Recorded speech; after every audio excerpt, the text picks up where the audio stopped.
अस्सलाम वालेकुम students, I hope आप सब लोग ठीक होंगे। और पुरानी वीडियो जो मैंने अपलोड की हैं एब्डोमिनल अनाटमी के बारे में, आप लोगों को आई होप समझ आ रही होगी उनसे। और अगर कोई ऐसा पॉइंट जो आप लोगों को नहीं समझ में आ रहा या कहीं पर मैंने मिस्टेक की है तो काइंडली उसको लाजमी करेक्ट करें। और अगर कोई कॉन्सेप्ट कहीं से मिसिंग है तो भी लाजमी कमेंट सेक्शन में मेंशन करें ताकि मैं नेक्स्ट वीडियोस में उसको लाजमी इम्प्रूव करूँ। तो आज का जो हमारा नेक्स्ट टॉपिक है वो है पेरिटोनियम। ठीक है, पेरिटोनियम बेसिकली क्या है? ये थिन सीरस मेम्ब्रेन है जो कि लाइन करती है एब्डोमिनल कैविटी को, पेल्विक कैविटी को और क्लॉथ विसरा। ठीक हो गया, यानी कि ये सारा हमारा एब्डोमिन है। यहाँ पे हम ऐसे करके एब्डोमिन ड्रॉ कर लेते हैं। ठीक हो गया, ये समझे डायफ्राम है। ठीक है, तो ये डायफ्राम को भी ऐसे लाइन करेगी, एब्डोमिनल कैविटी को भी ऐसे लाइन कर लेगी। ठीक है, और नीचे पेल्विक कैविटी आ जाती है, उसको भी लाइन कर लेगी ऐसे करके। ठीक हो गया, और इधर दरमियान में सारे विसराज हैं, उनको भी इसने कवर किया होता है। ठीक हो गया, थिन सीरस मेम्ब्रेन है, यह बात आपने याद रखनी है। अब नेक्स्ट क्या होता है कि पेरिटोनियम को हम दो लेयर्स में डिवाइड करते हैं। ठीक है, एक होती है पेराइटल पेरिटोनियम। पेराइटल का मतलब होता है बाहर वाली। ठीक है, ये देखें, दिस इज़ पेराइटल पेरिटोनियम। अब इसने क्या किया हुआ है, पेराइटल पेरिटोनियम ने इधर से सारा साइडों से एब्डोमिनल कैविटी को कवर किया हुआ है। ठीक है, ये देखें सारा बाहर वाली लेयर से इसने क्या, ये एब्डोमिनल वॉल है हमारी। ठीक है, और ये एक्स्ट्रा पेरिटोनियल फैट पड़ा हुआ है। ठीक है, एब्डोमिनल वॉल और पेरिटोनियम के दरमियान में। ठीक है, एक्स्ट्रा पेरिटोनियल फैट है। एक्स्ट्रा का मतलब बाहर की तरफ, पेरिटोनियम पेरिटोनियम के बाहर। ठीक है, फैट पड़ा है, एक्स्ट्रा पेरिटोनियल फैट। आपने चीज़ों को उनकी छोटे छोटे यानी कि पार्ट्स करके याद करना है। इससे आपको यानी कि अगर मीनिंग समझ आ गया वर्ड का तो आपको चीज़ खुद ही याद हो जाएगी यानी। ठीक है, एक्स्ट्रा पेरिटोनियल फैट पेरिटोनियम के बाहर पड़ा है।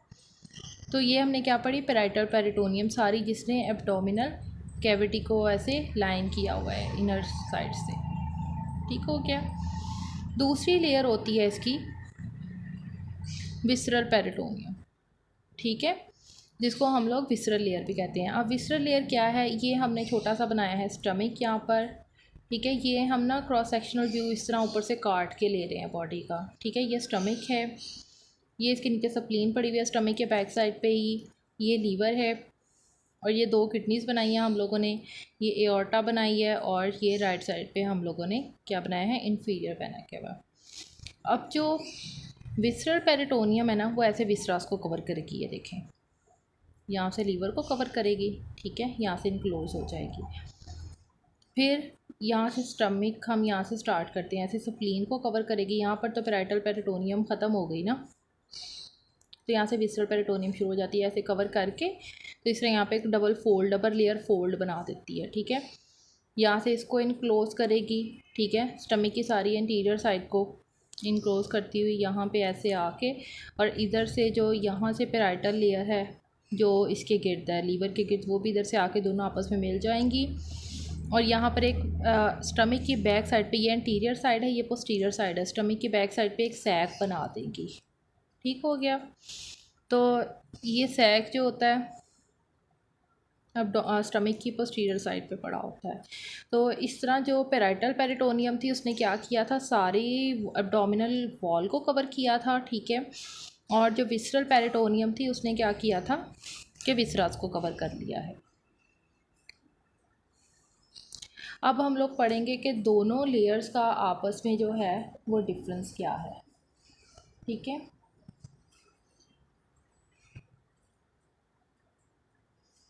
अभी हम सबसे पेराइटल पेरिटोनियम को पढ़ लेते हैं। पेराइटल पेरिटोनियम के अंदर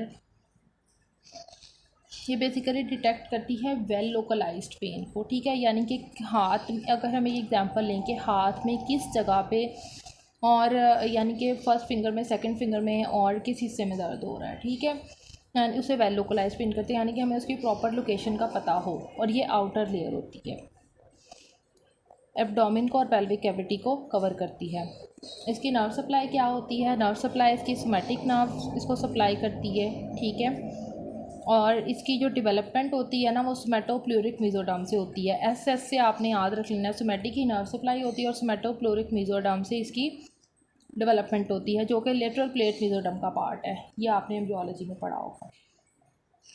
अब जो नर्व सप्लाई है ना, जो एब्डोमेन के ऊपर एरिया होता है ना, स्किन और ओवरलाइंग टिश्यूज़, ठीक है, उनको T12 और L1 ये सबक्यूटेनियस नर्व सप्लाई होती हैं।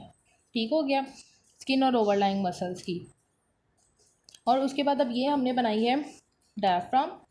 ये डायफ्राम का सेंट्रल पार्ट है और ये नीचे से इसको पेरिटोनियम कवर कर रही है।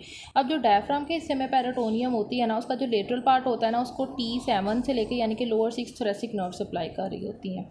जो दरमियान वाला पार्ट है ये वाला, ठीक है, इसको फ्रेनिक नर्व सप्लाई करती है। और जब ये नीचे ऐसे पेल्विस में चला जाता है ना, ठीक है, तो पेल्विस में इसको कौन सी नर्व सप्लाई करती है? Obturator nerve.